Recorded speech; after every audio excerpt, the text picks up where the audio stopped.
এটা হচ্ছে সরকার dog house. তো দাদার সাথে একটু কথা বলেনি। দাদা এটা কি কুকুর আছে? লাসা। তো প্রাইস কত বলছো? দুটো আছে 8,000 টাকা, প্রায় 16,000 টাকা, একটা 8,000 টাকা করে। আর এগুলোর মেল ফিমেল? ফিমেল আছে দুটো।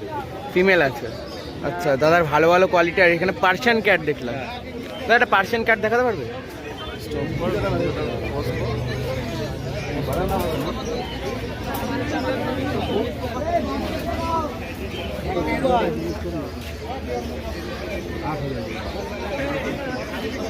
ফিমেল।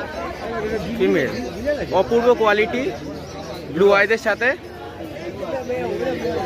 দাদা এটা প্রাইস কত বলছো? 10,000 টাকা। কদিন আছে বয়স? 5 মাস। 5 মাসের। অসুন্দর করে। যদি আমাদের বন্ধুরা নিতে চায় কি করে আসবে? নৈহাটি